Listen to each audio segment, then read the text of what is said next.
Assalamualaikum. This is Afreen Athar signing in. First of all, I would like to thank Bazija Trust and Ideas Institute of Dyslexia and Attitudinal Studies for providing me the platform to express my some of my findings and some of my ways to develop resiliency, particularly focusing on coronavirus pandemic, which is creating lots of stress in our society. Corona virus although is very dangerous और इसको हमें कोप करना है, combat करना है, मगर उसमें continuously stress की होने की वजह से इस रिस्पॉन्स में, क्योंकि लोग जब कंटिन्यूसली ख़बरें सुन रहे हैं, देख रहे हैं कि कोरोना वायरस के कितने केसेस हो गए, स्टैटिस्टिक्स में ज़्यादातर नेगेटिव ख़बरों को फोकस किया जा रहा है और पॉजिटिव ख़बरों पे थोड़ा कम एम्फेसिस किया जा रहा है, जिसकी वजह से एक स्ट्रेस की फ़िज़ा कायम हो गई है। अब इस स्ट्रेस को डील करने के लिए रेजिलियंसी टेक्निक्स होती हैं जो हर इंसान आराम से उनको अपना सकता है और लेस स्ट्रेसफुल हो सकता है। अब रेजिलियंसी सबसे पहले इम्पॉर्टेंट है कि डिफ़ाइन किया जाए कि what is resiliency. Resiliency is the ability to recover from difficulties and from toughness in a very effective way. Resiliency हर इंसान में डेवलप हो सकती है। इट्स अ सोशल टर्म क्योंकि हर इंसान मुख्तलिफ डिफेंस मैकेनिज़्म तो यूज़ करता है, मगर रेजिलियंसी एक ऐसी टेक्निक है जिसको अपना के इंसान अपने आप को इमोशनली स्ट्रॉन्ग कर सकता है। जिस तरह इमोशनल इंटेलिजेंस है, इसी तरह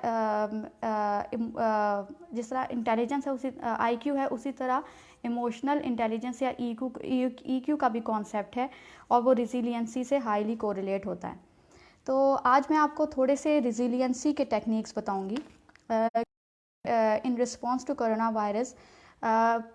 जो एक फ़िज़ा कायम हुई हुई है एंजाइटी और स्ट्रेस की, उसको आपने कैसे कैटर करना है। तो पहली जो रेजिलियंसी की टेक्निक है जो बहुत कॉमनली इस्तेमाल भी की जाती है और आप लोग इसको इस्तेमाल करेंगे तो definitely you will deal with it और आप इमोशनली स्ट्रॉन्ग हो जाएंगे और रेजिलियंट हो जाएंगे। वो है जर्नलिंग। अब जर्नलिंग क्या है? जर्नलिंग टेक्निक है जिसमें आपने दिन में कोई सी भी ऐसी 10 कम से कम 10 ऐसी चीज़ें जो जिसके लिए आप अल्लाह ताला के या नेचर के शुक्रगुजार हैं, any 10 at least 10 things which you are very thankful to Allah or very thankful to nature that nature or Allah has provided you with.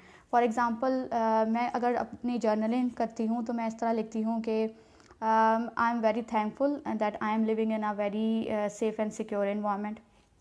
I am thankful because I am able to breathe normally. I am thankful because I am able to watch, I am able to see, I am able to understand.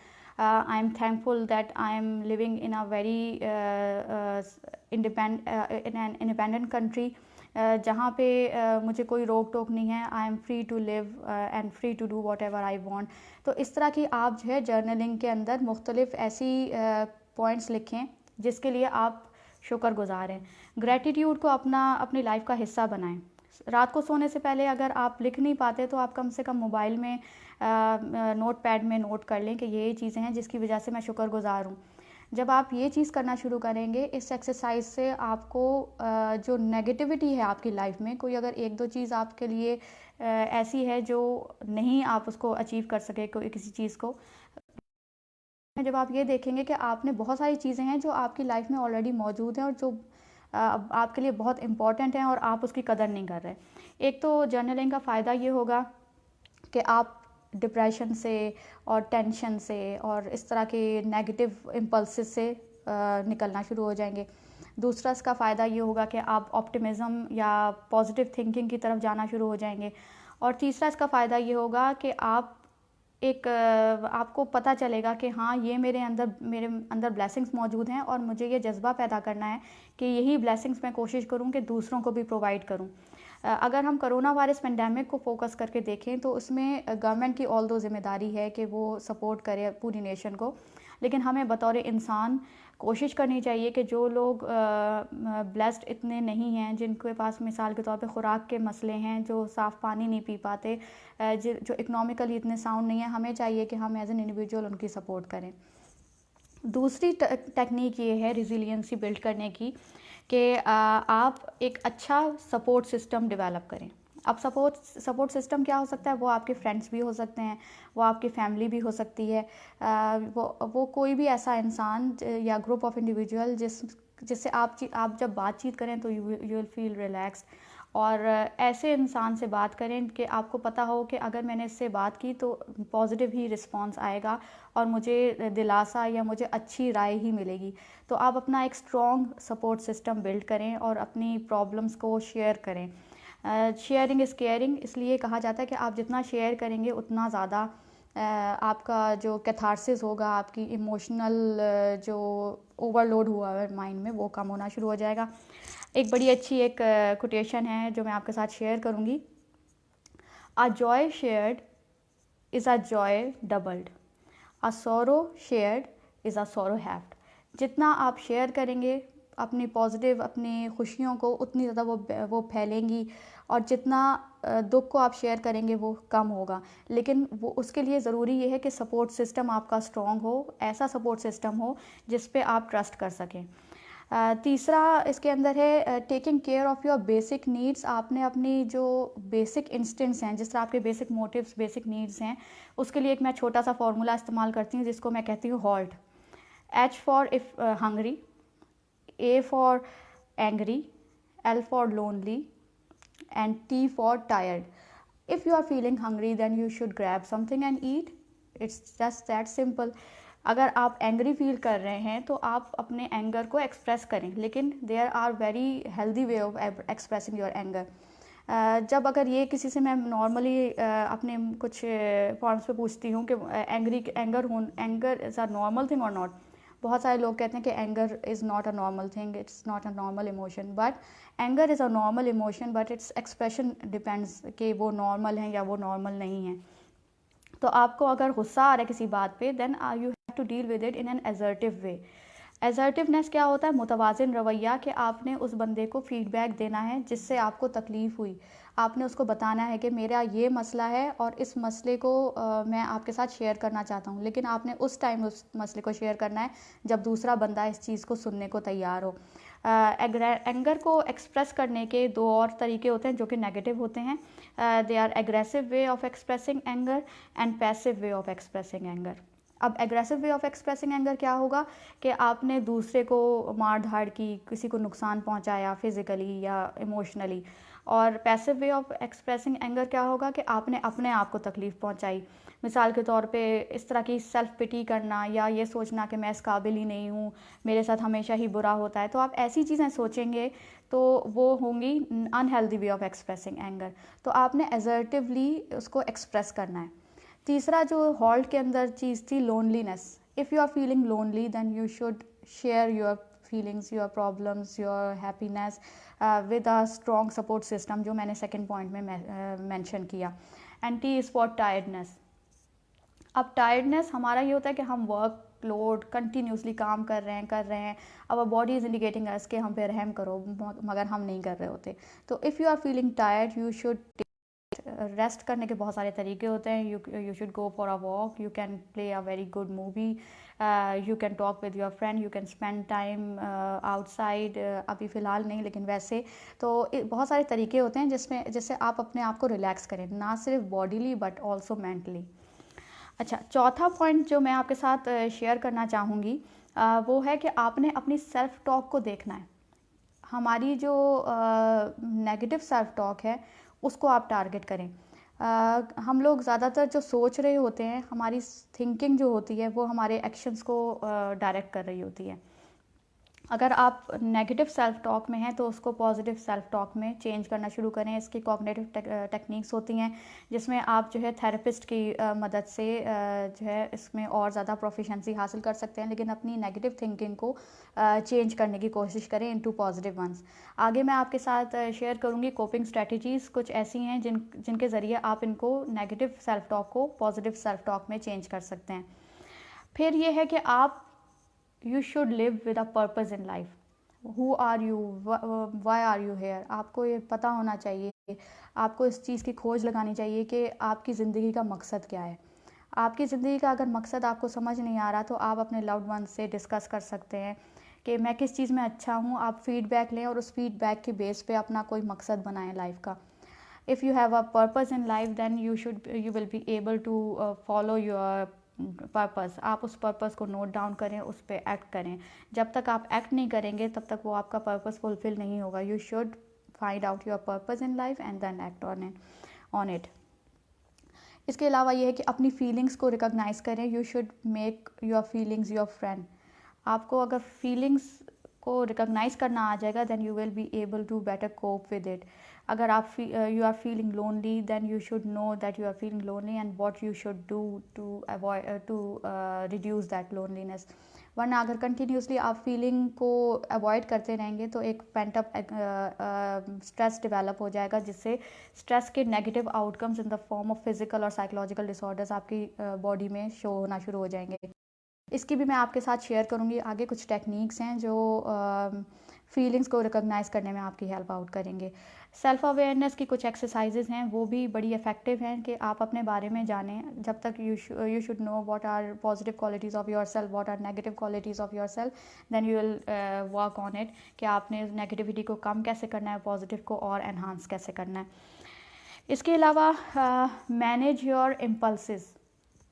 Impulsivity और negative thinking भी highly related है, that's why I am referring to it also कि आपकी जो impulsive thinking है negative, ख़ास तौर पे मैं फोकस करूँगी क्योंकि ये एक स्ट्रेस का बायस बनती है। तो इम्पल्सिविटी को कम करने के लिए आपने क्या करना है, find out what is your impulse और इस इम्पल्स को डील कैसे किया जाएगा और मुझे क्या करना है इस इम्पल्स को दूर करने के लिए। Because I am focusing on corona virus pandemic, अगर इसको हम रेफ़र करें विद एन इम्पल्स ऑफ कोविड-19, मिसाल के तौर पे अगर कंटिन्यूसली आप ये सोच रहे हैं कि ये ना हो मुझे भी कोरोना वायरस हो जाए, मेरे साथ क्या होगा, मुझे ये डिसऑर्डर हो जाएगा, ये आपकी नेगेटिव इम्पल्स है जो आपको स्ट्रेस में लेकर आ रही है, जो आपको एंशियस कर रही है और जो आपके रिलेशनशिप्स को अफेक्ट कर रही है। तो उस इम्पल्स को पहले आप फाइंड आउट कर लें। ये आपकी इम्पल्स हो गई दैट कोरोना वायरस मुझे लग ना जाए।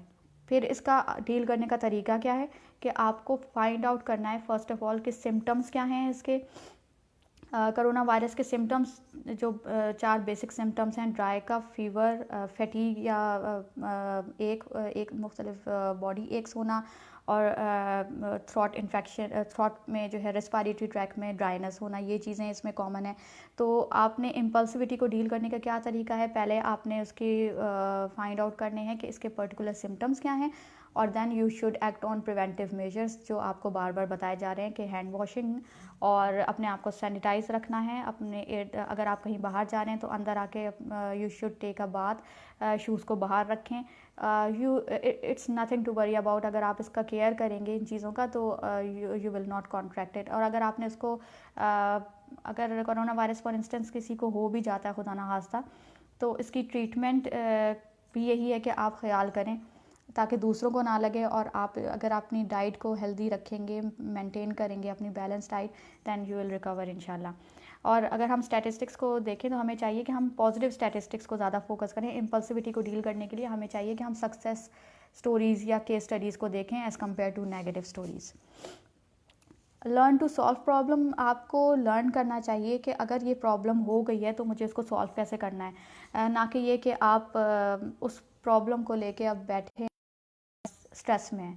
अगर आप एक्ट नहीं करेंगे तो आपकी प्रॉब्लम कैसे सॉल्व होगी। You should strive to solve your problem. Problem solving अपनी स्ट्रेटजीज़ होनी चाहिए। इसके अलावा अपनी जो कोपिंग स्किल्स हैं उसकी लिस्ट बनाएं कि आप कौन कौन सी कोपिंग स्किल्स इस्तेमाल कर रहे हैं और उन कोपिंग स्किल्स को और ज़्यादा एनहांस कैसे किया जाता है। तो आप इन कोपिंग स्किल्स को बेहतर कर सकते हैं। ये रिजिलियंसी है बेसिकली जिसको आप अगर अपनाएंगे तो इस रिजिलियंसी के इम्पैक्ट में क्या होगा कि आपकी बॉडी और ज़्यादा इम्यूनिटी इसकी स्ट्रॉन्ग होगी और आप में कैपेसिटी एनहांस होगी to deal with that pandemic and continuous stress related to coronavirus infection. अच्छा, अब मैं आपके साथ थोड़ा सा शेयर करना चाहूँगी कि what are the coping strategies जो हम यूज़ कर सकते हैं to become more resilient person, या रिकवरी हमारी स्ट्रेस से कैसे जल्दी हो सकती है। इनको मैंने दो चंक्स में डिवाइड कर लिया है फॉर योर ईज़। पहला है डिस्ट्रैक्टिव टेक्निक्स और दूसरी हैं प्रोसेसिंग टेक्निक्स। अब डिस्ट्रैक्टिव टेक्निक्स का क्या मतलब है, जैसा कि नाम शो कर रहा है कि आपको किसी भी स्ट्रेसफुल सिचुएशन से अपने आप को डिस्ट्रैक्ट करना है फ़ौरन, उस थिंकिंग को, नेगेटिव फीलिंग्स को अपने आप से अलग करना है, डिस्ट्रैक्ट कर देना है। तो उसकी कुछ छोटी छोटी टिप्स हैं जो आप इस्तेमाल कर सकते हैं, जो इट्स वेरी इन्जॉयबल ऑल्सो। पहली ये है कि you should go for a walk. आप वॉक कर सकते हैं अपनी प्रिवेंटिव प्रिकॉशनरी मेजर्स करके, और वॉक कर सकते हैं नॉर्मल रूटीन में। इंशाल्लाह जब ये हालात ठीक हो जाएंगे then walk is a very good way to deal with stress. ये बड़ा इफ़ेक्टिव वे है। देन नेल पॉलिश एक बड़ा इफ़ेक्टिव वे है for females, not for mails. इसमें यह है कि आप नेल्स पे जब नेल पॉलिश लगाएंगे, कलर्स का एक सूदिंग इफेक्ट आता है, और डिटेलिंग की वजह से आपकी जो नेगेटिव थिंकिंग है फ़ौरन डिस्ट्रैक्ट हो जाएगी towards painting your nails. Then blowing bubbles, chewing gum खाते हुए जो आप बबल्स को ब्लो करेंगे तो वो बबल्स की भी डिस्ट्रैक्टिंग होती है। मैं अपने क्लाइंट्स को इससे एग्जाम्पलीफाई कर देती हूँ विद स्ट्रेसर। मैं ये कहती हूँ कि जब आप बबल को ब्लो करते हैं तो एक बबल बनती है। Bubble blowing is a stressful event जो अकर हो रहा है, ठीक है। और बबल जब बनी और वो बर्स्ट हो गई, दैट मीन्स कि स्ट्रेस हमेशा के लिए नहीं, वो ख़त्म होने वाला है। कोई भी चीज़ हमेशा के लिए नहीं रहती। ये वक्त भी गुजर जाएगा इंशाल्लाह। कोरोना वायरस से भी हम कोप अप कर लेंगे और ये वक्त हम आराम से काट भी लेंगे, लेकिन हमें रिजिलियंट होने की ज़रूरत है इस मामले में। चौथा है, you can read a very nicely written book, जिसमें कोई अच्छी नेचर के बारे में हो या कोई इंफॉर्मेटिव बुक हो। आजकल तो बुक्स ऑडियो में भी अवेलेबल हैं, तो you can hear audio books also. इसके अलावा exercise is a very effective way to deal with stress, और साथ साथ अपने आप को रिजिलियंट बनाने में। अब एक्सरसाइजेज़ एट होम अगर आप करना चाहें तो वो भी पॉसिबल है। बहुत इजी ऐसी एक्सरसाइजेज़ हैं जो आप घर में बैठ के कर सकते हैं। मिसाल के तौर पे आप जिस तरह मैं जर्नल एक सेट ऑफ एक्सरसाइज करती हूँ जिसमें जंपिंग जैक्स होती हैं, पुशअप्स होते हैं, साथ आप जो स्क्वाट्स कर सकते हैं, इस तरह स्क्वाट्स के साथ जंप्स कर सकते हैं, स्किपिंग रोप कर सकते हैं। तो इस तरह की एक्सरसाइजेज आप घर में बैठ के घर में रह के कर सकते हैं। तो exercise is a very efficient way to make you resilient. आप ना सिर्फ इमोशनली स्ट्रॉन्ग होंगे बट फिज़िकली भी स्ट्रॉन्ग होंगे। और ये आजकल हमारे लिए इम्पॉर्टेंट भी इसलिए क्योंकि we are working from home और बच्चे भी घर पे हैं, तो हम अगर जो प्रैक्टिस करेंगे वही चीज़ बच्चे भी फॉलो करेंगे। तो हमें बच्चों को इमिटेट करने के लिए कोई पॉजिटिव चीज़ देनी है, ना कि नेगेटिव चीज़। अगर हम खुद बैठे होंगे कंटिन्यूसली स्ट्रेस में, तो फिर बच्चे भी उस चीज़ को कैच करेंगे and they will feel the same way you are feeling. इसके अलावा deep breathing exercises. Deep breathing का तरीका जो होता है वो यही है कि आपने जनरली इनहेल किया और 2-3 सेकंड्स के लिए रुके and then exhale. Inhale through your nose 1 2 3 count and then exhale through your mouth. जब आप इनहेल करें तो आप कहें कि I am inhaling happiness and exhaling all the stress in my life. तो आप इस तरह डीप ब्रीदिंग भी कर सकते हैं। इसके अलावा आप अपनी फेवरेट वीडियोस या मूवी देख सकते हैं अपने आप को डिस्ट्रैक्ट करने के लिए। कंटिन्यूसली मीडिया पे जो न्यूज़ हैं वो काइंडली मत सुने, उससे आप स्ट्रेस में आ जाएंगे। ऑल्दो आपको पता होना चाहिए कि क्या रियलिटी है, स्टैटिस्टिक्स क्या है, बट कंटिन्यूसली उसको देखेंगे तो यू विल बिकम स्ट्रेस्ड। तो स्ट्रेस्ड आउट होने से बेहतर है कि you should distract yourself by watching your favourite videos. Then you can use drawing. अब कुछ लोग कहते हैं कि हमारी ड्राइंग तो अच्छी नहीं है, then you can make doodles. Any use of colour can make you relax and make your mind relax. Colour therapy भी बहुत इफ़ेक्टिव है। ख़ास तौर पे मैं अपने पेशेंट्स के साथ या क्लाइंट्स के साथ ये ज़रूर यूज़ करती हूँ। Colouring is a very efficient way. Even depression का एक इलाज ये है कि अगर आप फ़िश को देखेंगे, कलर्स मुख्तलिफ एक्वेरियम के अंदर फ़िश होती हैं, तो वो हम देखते हैं कलर्स, वाइब्रेंट कलर्स, तो इट विल सूद यू।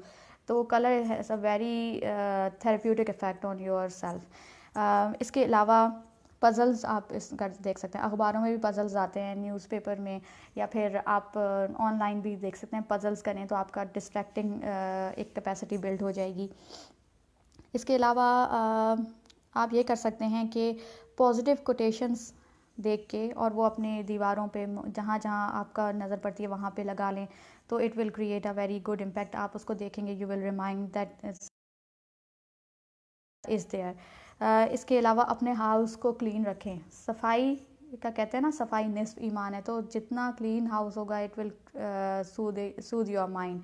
तो clean your house, although it sounds boring, but cleaning your house is very soothing effect on your mental health. इसके अलावा म्यूज़िक का बहुत इफ़ेक्ट होता है। सूदिंग म्यूज़िक से भी बहुत ज़्यादा इफ़ेक्ट होता है पॉजिटिव, और ये बड़ी अच्छी कोपिंग स्ट्रेटजी है।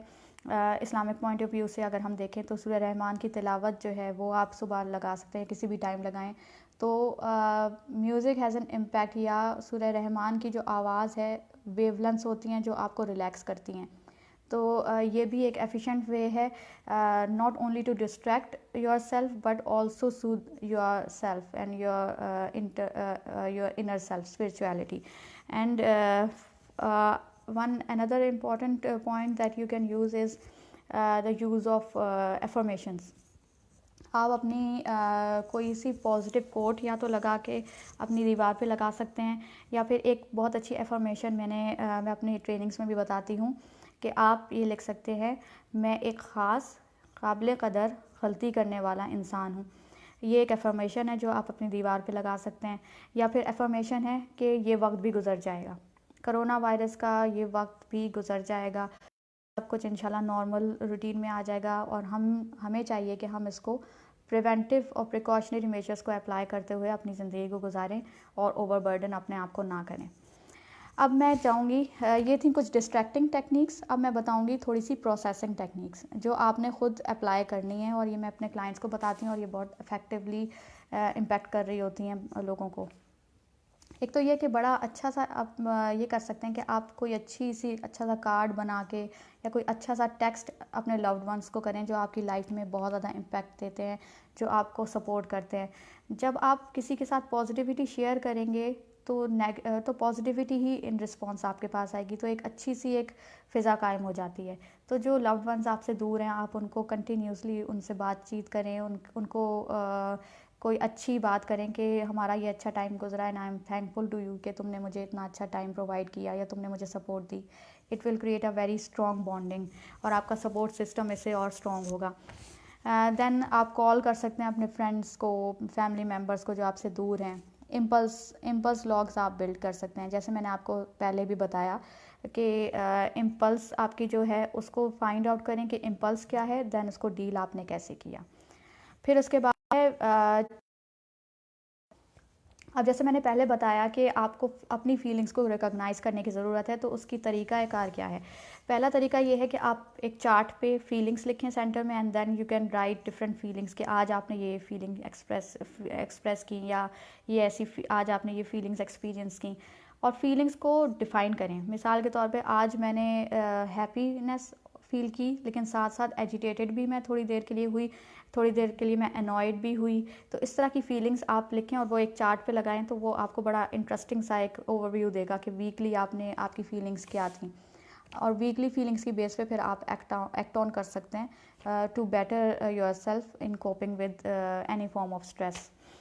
इसके अलावा आप 2-3 things that you like about your self compassion हमारी ज़िंदगी में बहुत कम है। जब हम दुनिया में इतने ज़्यादा बिज़ी हो जाते हैं कि हमें पता ही नहीं होता हाँ कि हमें अपने लिए भी टाइम चाहिए। Self time is very important.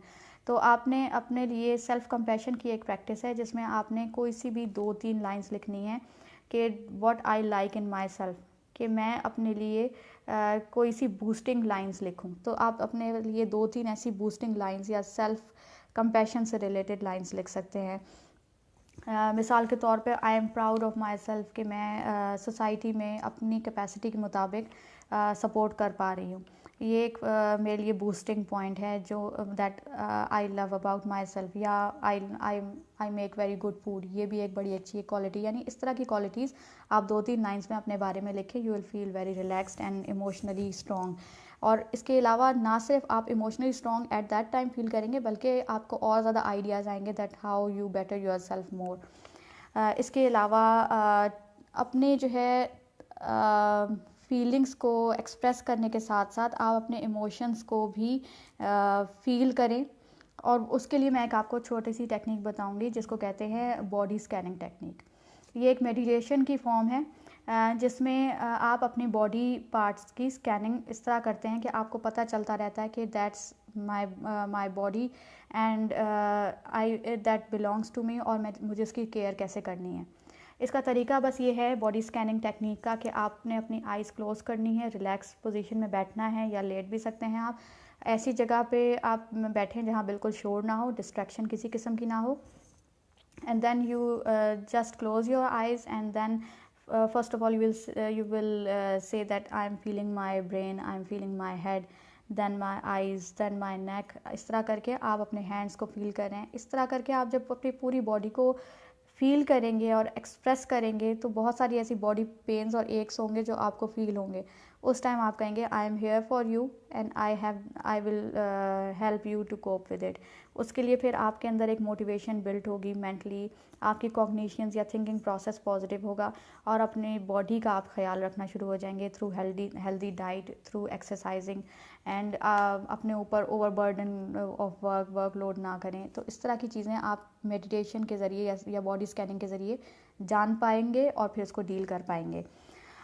एक और बड़ी इंटरेस्टिंग सी टेक्निक है जो आप लोग ज़रूर अप्लाई कीजिएगा और मेरे साथ शेयर भी करिएगा कि आपको कैसी लगी, जिसमें आपने लेटर लिखना है, letter to your older self and letter to your younger self. आप इसमें 10 ईयर्स का स्पैन रखें अपने जहन में कि बिफ़ोर 10 ईयर्स मैं क्या थी, और फिर आपने लिखना है, आपने उसको एक्सप्रेस करना है कि बिफ़ोर 10 ईयर्स मैंने ये चीज़ें सोची थी और ये मैंने अचीव कर ली। देन आफ्टर 10 ईयर्स आप क्या लेटर लिखना चाहेंगे कि मैं ये अचीव करना चाहती हूँ, मैं ये चाहती हूँ कि मेरे साथ इस तरह हो। तो जब आप ये एक फ्यूचर एंड पास्ट को कंपेयर करेंगे then it will open your eyes and it will help you out to set your goals। एक और बड़ी इंटरेस्टिंग सी एक तरीक़ा कार है मेडिटेशन या मुराकबा का, जिसको हम कहते हैं रेजन मेडिटेशन। आजकल क्योंकि हम घरों में रह रहे हैं और स्ट्रेस का एक बहुत बड़ा आउटकम होता है ओवर ईटिंग। हम स्ट्रेस में होते हैं तो हम ओवर ईट करते हैं। कोरोना वायरस की वजह से हम कंटिन्यूसली घरों में और लॉकडाउन की वजह से हम कंटिन्यूसली आइसोलेशन में हैं, तो इस वजह से हमारी बॉडी रिएक्ट करती है कि हम ओवर ईट करना शुरू कर देते हैं। कुछ लोग कम खाते हैं, कुछ लोग ज़्यादा खाते हैं। तो इस चीज़ को डील करने के लिए या बिंज ईटिंग को कंट्रोल करने के लिए रेजन मेडिटेशन का इस्तेमाल किया जा सकता है। इसमें आप रेजन्स लेंगे अपनी मुट्ठी में, देन आपने रेज़न को फ़ौरन खाना नहीं शुरू कर देना जल्दी जल्दी, बल्कि आप उसको पहले फ़ील करेंगे, कलर ऑफ़ दैट रेज़न, उस पर रिंकल्स हैं, उसकी स्मेल को फ़ील करेंगे, then you will eat it and then आप जो है उसके टेस्ट को फ़ील करें, then you will eat it. तो आहिस्ता आहिस्ता आपकी बॉडी उसको रिकॉग्नाइज़ करेगी और आपकी जो बिंज ईटिंग की कैपेसिटी है वो कंट्रोल में आ जाएगी। तो ये कुछ ऐसे तरीक़ाकार हैं जिसको आप अपना अप्लाई कर सकते हैं to make yourself resilient। now you can ask any question। अगर आपके माइंड में कोई इस तरह के क्वेश्चंस आ रहे हैं जो आपको क्लियर नहीं हैं, जो that needs repetition, then you can ask me questions। thank you। Misbah वकार, अस्सलाम वालेकुम। वालेकुम सलाम। Veena Syed, glad to see you। thank you for appreciate। appreciation is very important thing। अगर आप appreciate करेंगे दूसरे को तो वो और ज़्यादा मोटिवेट होगा। appreciate करना सीख, इन रिस्पॉन्स आपको appreciation ही मिलेगी। जैसा आप ख़ुद सोचेंगे वैसा ही दूसरा भी रिएक्ट करेगा आपके साथ। दुनिया बेसिकली एक एनर्जी है और उस एनर्जी को हमने पॉजिटिव में भी चेंज कर सकते हैं और नेगेटिव में भी कर सकते हैं।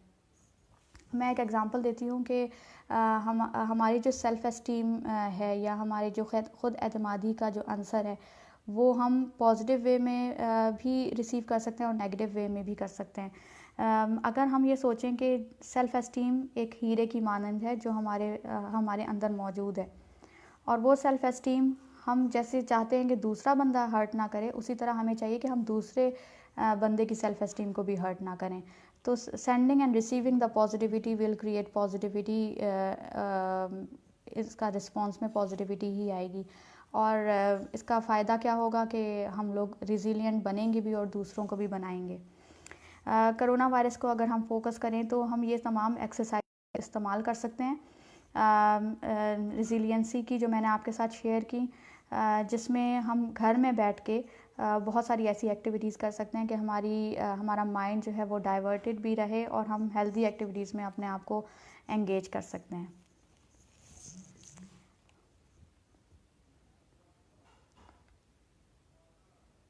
जी,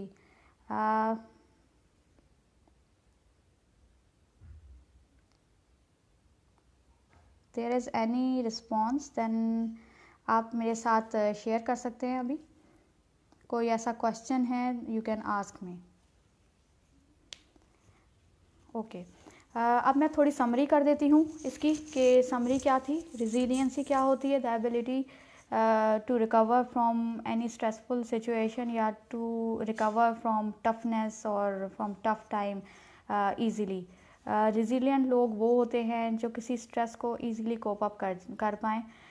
अगर हम दो इंडिविजुअल्स को देखें, individual A and individual B, दोनों सेम प्रॉब्लम को फेस कर रहे हैं, लेकिन एक बंदा उसको जल्दी रिकवर कर जाता है, कोप अप कर लेता है, और दूसरा बंदा नहीं कर पाता। तो जो बंदा इजीली रिकवर कर लेता है, that person is called a resilient person. और कोरोना वायरस पेंडेमिक को अगर हम लोग माइंड में रखें तो इसको हमें रिजिलियंट होकर डील करना है, ताकि हम लोग इमोशनली स्ट्रॉन्ग हों, और इमोशनली स्ट्रॉन्ग होंगे then our emotions will directly impact our physical health.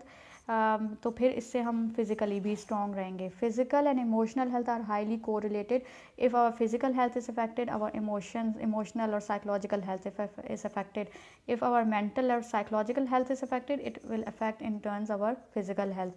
बहुत सारे ऐसे सिम्टम्स भी होते हैं जो मेंटल इश्यूज़ या इमोशनल हेल्थ इश्यूज़ की वजह से आ रहे होते हैं, और हमें पता ही नहीं चल रहा होता कि ये basically physical symptom in response to emotional aspect आया है। तो हमें पता होना चाहिए कि फ़िज़िकल सिम्टम्स क्या हैं, मेंटल सिम्टम्स, साइकोलॉजिकल सिम्टम्स क्या हैं किसी भी चीज़ के, और फिर हम उसको केटर कर सकते हैं। जैसे मैंने शुरू में थोड़ा सा डिस्कस किया, सेल्फ़ अवेयरनेस, खुद आगाही, अपने बारे में जानना। अपने बारे में जानने के लिए आपको फीलिंग्स को रिकॉग्नाइज़ करने की ज़रूरत है, अपनी खूबियाँ, अपनी खामियों को जानने की ज़रूरत है, ताकि आप उसके मुताबिक अपने आप को ढाल सकें और रिज़िलिएंट बन सकें और अपने कोपिंग स्ट्रेटजीज़ को बेहतर कर सकें।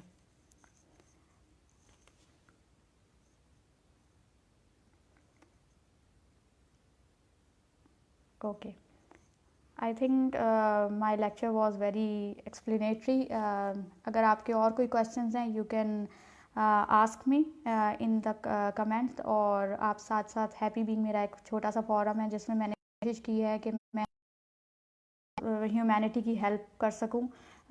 उसका एक छोटा सा मैंने यूट्यूब चैनल भी देखा है, तो आप उस पर भी विज़िट कर सकते हैं for more information. Signing out, Afreen Athar, thanks.